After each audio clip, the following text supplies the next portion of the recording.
तो गाइस कैसे हैं आप सब लोग। द फॉरसेकन क्राउन के एपिसोड 19 के साथ हाजिर हूं। तो लास्ट एपिसोड के एंड पे हमने देखा था कि मां लू चेन जो होता है वहां पर उस फिश को खाने लगता है, क्योंकि जब चेनचू वहां पर चली जाती है तो उसके चले जाने के बाद जब फिश की तरफ देखता है तो वहां पर सिर्फ फिश का कंकाल ही पड़ा होता है। तो वहां लू चेन कहता है कि वो कमीनी तो सारा मांस खा गई, अब मैं क्या यहाँ पर से कंकाल खाऊंगा। तो उसके बाद वहां लू चेन जो होता है उस फिश का दिमाग निकाल कर खाता है और साथ ही उसकी हड्डियों के अंदर जितनी एनर्जी होती है उसको भी एब्जॉर्ब कर लेता है और उसके बाद वहां पर ब्रेक थ्रू करने के लिए बैठ जाता है। और उसके अंदर इतनी एनर्जी होती है कि उसको खाने के बाद यानी कि उसके दिमाग को खाने के बाद ही वहां पर उसे ब्रेक थ्रू मिल जाता है और वो काफी ज्यादा खुश हो जाता है और कहता है कि देखो तो जरा इसके अंदर कितनी सारी एनर्जी थी। हालांकि ये सिर्फ और सिर्फ कंकाल बचा था और इसके सर के अंदर यानी इसकी खोपड़ी के अंदर इसका दिमाग था, मैंने सिर्फ वही खाया है। फिर साथ ही वो कहता है कि अब बाकी के सारे स्केलेटल का मैं क्या करूं, क्या इसे वेस्ट कर दूं। और इसी के साथ वो साइड के ऊपर डूजी की तरफ देखता है और उसे कहता है कि क्या तुम यहाँ पर इसे खाना चाहोगे। तो डूजी उसे कहता है क्या तुम्हारा दिमाग खराब है, तुमने यहाँ पर मछली का गोश्त खा लिया और अब यहाँ पर मेरे लिए कंकाल लेकर आ गए हो, क्या मैं तुम्हें कोई कुत्ता दिखाई देता हूँ,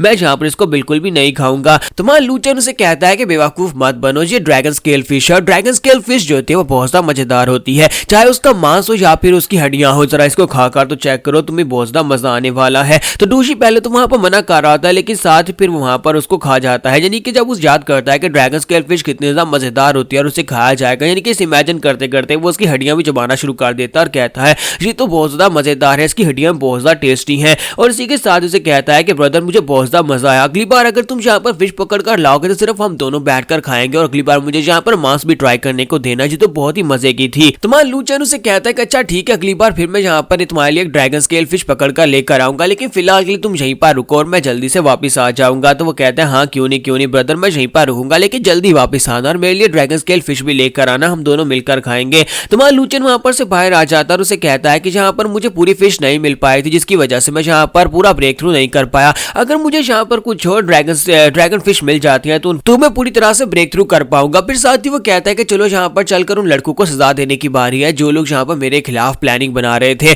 वो लड़का जिसने मुझे कहा था कि उसने 8 लोगों को जमा किया है और वो सभी लोग मिलकर यहाँ पर प्लान बना रहे हैं मुझे उल्टा लटका कर वहां पर नंगा करने के बारे में। तो मां लू चेन कहता है कि अब मैं यहाँ पर बार बार अपनी फेस बदलू टेक्निक को यूज नहीं कर सकता, तो मुझे यहाँ पर एक फॉर्मेशन को यूज करना पड़ेगा। और मां लू चेन जो होता है वहां पर एक हाई ग्रेड की फॉर्मेशन निकालता है जिसके साथ बाकी सभी लोगों को यही लगेगा कि ये डूजी है, लेकिन असल में मां लू चेन जो है वो बेस नहीं बदल रहा बल्कि सिर्फ फॉर्मेशन के साथ उन सभी को दिखा रहा है। और इसी के साथ ही लू चेन अपना बेस बदलने के बाद उस लड़के के पास वहां पर आ जाता है, तो वो सभी लोग उसे देखकर काफी खुश होते हैं और कहते हैं कि ब्रदर डूजी फाइनली तुम यहाँ पर आएगे, पता नहीं तुम इतने दिनों से कहां पर थे, हम तुम्हें तो यहाँ पर ढूंढ रहे थे। और इसी के साथ ही उसे कहते हैं कि ब्रदर डूजी आज हम लोग फाइनली उस लड़के से बदला लेने के लिए तैयार हैं, तो क्या तुम्हें वो लड़का मिला, तुम्हें हमने काम दिया था ना कि उस लड़के के ऊपर नजर रखना, क्या वो माउंटेन से नीचे उतरा है। तुम्हारा लू चेन उनसे कहता है कि हाँ वो लड़का आज माउंटेन से नीचे उतरा है, तुम सभी को मेरे साथ चलना होगा, बाकी सभी लोगों को भी ले आओ, वो सभी लोग जो कि उससे बदला लेना चाहते हैं वो 8 लोगों को इकट्ठा करके ले आओ, हम सभी लोग एक साथ जाएंगे और जाकर उसे उल्टा लटकाकर उसके इंसल्ट करेंगे। तो इसके साथ ही उसे कहते हैं हाँ क्यों नहीं ब्रदर डूजी तुम यहीं पर रुको, हम लोग अभी जाकर सभी लोगों को बुला कर लाते हैं, सभी लोग मिलकर उस लड़के को सजा देने वाले हैं क्योंकि उस लड़के ने हम सभी लोगों के साथ बुरा मजाक किया है। और इसी के साथ ही थोड़ी देर के बाद दिखाते हैं कि सभी लोग वहां पर आ जाते हैं। तुम्हारा लू चेन वहां पर सभी को देखता और कहता है कि इस कमीने ने लास्ट टाइम मुझसे कहा था कि सिर्फ 8 लोग हैं, लेकिन जहां पर तो तकरीबन 100 या 200 लोग होंगे, इतने सारे लोग यहाँ पर मुझसे नफरत करते हैं, हालांकि इनमें से कुछ वो लड़कियां भी हैं जिनको मैंने यहाँ पर काफी सारी पिल्स भी दी थी, इसके बावजूद जो लोग मुझसे नफरत करते हैं इन कमीनों को तो सबक सिखाना पड़ेगा। तुम्हारा लू चेन इस बात से काफी गुस्सा आता है और फिर साथ ही कहता है कि चलो यहाँ पर इन सभी लोगों को नया हेयर स्टाइल देने का वक्त आ चुका है। तुम्हारा लू चेन कहता है कि चलो जल्दी से मेरे पीछे आ जाओ और वो उन सभी को अपने साथ लेकर वहां पर माउंटेन की तरफ चल पड़ता है। तो वो सभी उसे कहते हैं कि ब्रदर तुम हमें कहां पर लेकर जा रहे हो, वो लड़का लू चेन जहां पर इस माउंटेन एरिया में क्या कर रहा होगा। फिर साथ ही वो सोच रहे होते हैं कि हो सकता है कि वो यहीं पर हो, फिर साथ ही वो सोच रहे होते हैं कि आज हम लोग उस लड़के को बिल्कुल भी नहीं छोड़ेंगे, हम उसके पास उसकी पिल्स भी लूट लेंगे और साथ उस लड़के को जहां पर सबक भी सिखाने वाले हैं। उनमें से एक लड़का उसे पूछता है कि ब्रदर और कितनी दूर जाना होगा, क्या हम लोग वहां तक पहुंचे नहीं है, वो लड़का लू चेन कहां पर है। तो हमारा लू चेन उसे कहता है कि नहीं हम लोग बस पहुंच ही चुके हैं, बहुत ही जल्दी हम लोग पहुंचने वाले हैं, वहां पर सामने उस माउंटेन के पास ही उस माउंटेन की पीक के ऊपर वो लड़का है। और साथ ही वहां लू चेन अपने पास से फॉर्मेशन एक्टिवेट करता है जिसकी वजह से उनके ऊपर ठंडर गिरना शुरू हो जाती है। तो उसके पीछे जितने लड़के होते हैं सभी लोगों को वहां पर बिजली के झटके लगना शुरू हो जाते हैं। तो वो कहता है कि ये अचानक से हम लोग किसी ट्रैप के अंदर कैसे फंस गए, यहाँ पर आसमान के ऊपर से ठंडर ट्रैबुलेशंस गिर रही है, इसका मतलब यह किसी ने जानबूझकर यहाँ पर जाल बिछाया हुआ था। तो वहां लू चेन उनसे कहता है कि जल्दी